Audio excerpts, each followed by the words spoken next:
माता पार्वती ने भगवान शिव से पूछा, क्या गंगा में नहाने से धुलते हैं पाप? एक समय शिवजी महाराज पार्वती के साथ हरिद्वार में घूम रहे थे।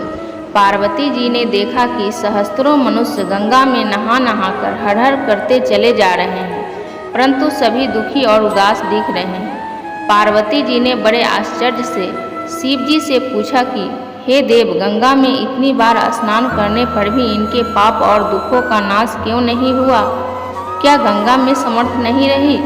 शिवजी ने कहा कि प्रिय, गंगा में तो वही समर्थ है, परंतु इन लोगों ने पाप नाशनी गंगा में स्नान ही नहीं किया है, तब इन्हें लाभ कैसे हो? पार्वती जी ने आश्चर्य से कहा कि स्नान कैसे नहीं किया? सभी तो नहा नहा कर आ रहे हैं, अभी तक इन्हें शरीर भी नहीं सूखे हैं। शिवजी ने कहा कि ये केवल जल में डुबकी लगाकर आ रहे हैं, तुम्हें कल इसका रहस्य समझाऊंगा। दूसरे दिन बहुत जोर से बरसात होने लगी, गलियां कीचड़ से भर गई। एक चौड़े रास्ते में एक गहरा गड्ढा था, चारों ओर लपटीला कीचड़ भर रहा था।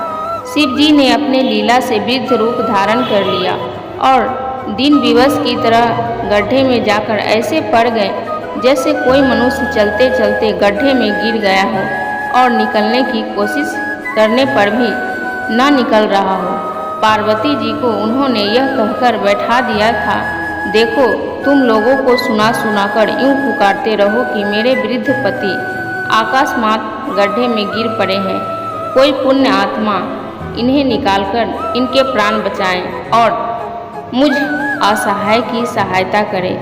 शिव जी ने यह और समझा दिया कि जब कोई गड्ढे में से मुझे निकालने को तैयार हो जाए तो इतना और कह देना कि भाई, मेरे पति सर्वथा निष्पाप हैं, इन्हें वही छुए जो स्वयं निष्पाप हो। यदि आप निष्पाप हैं तो इनके हाथ लगाएं, नहीं तो आप हाथ लगाते ही भस्म हो जाएंगे। पार्वती जी तथास्तु कहकर गड्ढे के किनारे बैठ गई। आने जाने वालों को सुना सुनाकर शिवजी के सिखाई हुई बात कहने लगी। गंगा में नहाकर लोगों के दल आ रहे हैं। सुंदर युवती को यूं बैठी हुई देखकर कईयों के मन में पाप आया। कई लोग लज्जा से डरे तो कई लोगों को कुछ धर्म का भय हुआ तो कई कानून से डरे। कुछ लोगों ने पार्वती जी को यह सुना दिया कि मरने दे बूढ़े को, क्यों उसके लिए रोती है।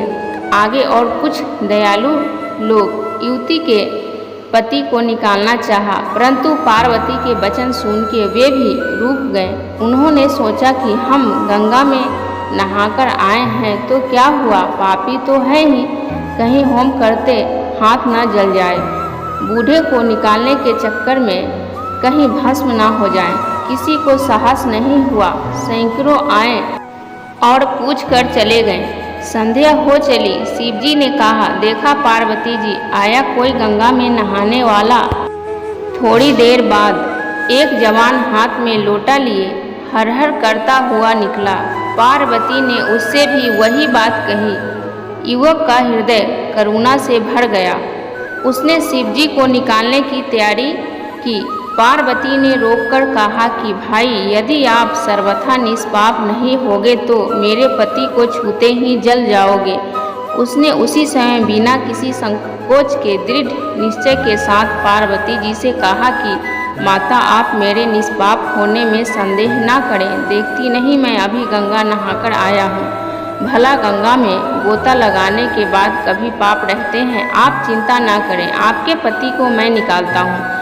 युवक ने लपककर जल्दी से बूढ़े को ऊपर निकाल दिया। शिव पार्वती ने उसे अधिकारी समझकर अपना असली रूप में प्रकट हुए और उसे दर्शन देकर कृतार्थ किया।